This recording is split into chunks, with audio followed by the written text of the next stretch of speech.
Olá, benditos!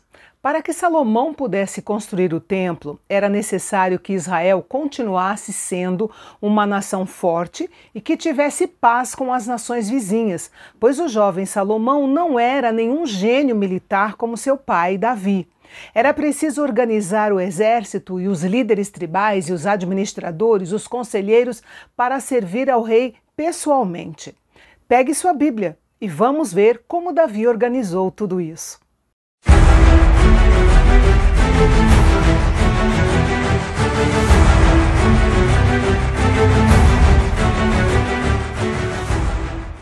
Já no primeiro versículo fica bem claro que o povo de Israel nunca contou com soldados mercenários, interesseiros.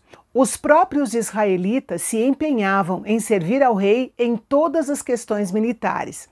O exército de Davi era composto de 288 mil homens, que foram divididos em 12 unidades de 24 mil soldados cada uma, sendo que havia uma unidade em alerta a cada mês do ano, enquanto as outras unidades continuavam em treinamento regular. Cada homem servia um mês por ano. Mas, no caso de uma emergência militar, o exército poderia ser convocado como um todo. Essa foi a forma eficaz que Davi encontrou para manter as tropas sempre prontas. Todos esses homens foram preparados, disciplinados e treinados sem a menor despesa para o Estado e para o rei.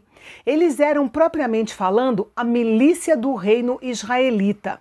Seu pagamento eram os despojos das batalhas que eles venciam e que era repartido entre todos. Cada divisão mensal ficava sob o comando de um dos valentes de Davi. Destaque aqui para Benaia, um dos valentes de Davi que matou 2 fortes heróis moabitas, um leão em uma cova em um dia de neve e um egípcio que algumas versões definem como sendo um gigante. Os versículos 16 a 22 trazem os nomes dos líderes das tribos de Israel e oficiais do governo do rei Davi, que não eram sacerdotes ou líderes militares, mas administradores no serviço civil do reino de Israel. Por alguma razão, as tribos de Aser e Gade não foram mencionadas nessa lista. No lugar delas, Arão foi contado como uma tribo, os Aronitas, e a tribo de Manassés foi contada separada, a meia tribo que vivia do lado leste do Jordão e a meia tribo que vivia do lado oeste do Jordão. A menção das tribos e de seus líderes trouxe à memória do cronista o censo fatídico realizado por Davi, que culminou com a morte de 70 mil homens do povo. Joabe não fez o censo completo e nem todos os números foram registrados. Nos versículos 25 a 34, temos a lista de administradores no governo do rei Davi. Ele havia confiado em homens para supervisionar várias áreas, como os tesouros, armazéns, trabalho do campo para lavrar a terra, vinhas, oliveiras, rebanhos, camelos, burros, rebanhos, e eles eram tão importantes para o reino quanto os líderes espirituais mais óbvios. A grandeza de Davi como rei se manifestou nos atos de administração pacífica, tanto quanto suas vitórias nos campos de batalha. O cultivo cuidadoso do solo, a criação de gado e todas as coisas pertinentes ao bem-estar do seu povo foram organizadas sob sua esmerada supervisão. Cada um dos funcionários do reino atuava na área para a qual, obviamente, ele fora qualificado.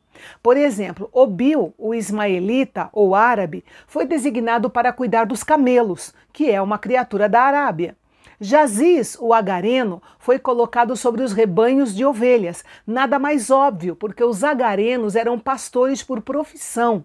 Cada um foi nomeado para o cargo para o qual estava mais qualificado, de modo que o serviço funcionava efetivamente.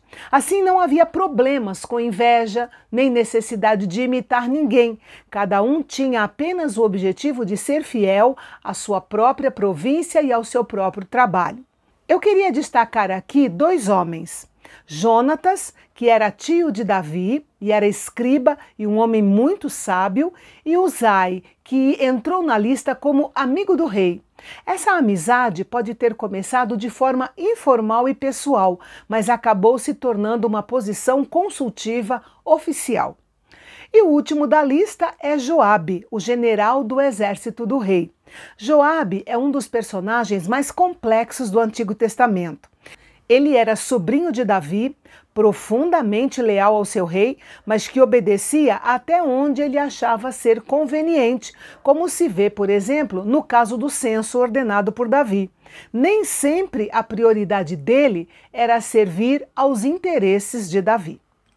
E amanhã, no penúltimo capítulo da nossa série, vamos ver Davi reunido com todos os líderes de Israel em uma cerimônia pública que nós chamaríamos de passagem de bastão de Davi para Salomão, com ênfase, claro, na construção do templo. E eu espero você para essa reunião. Até lá!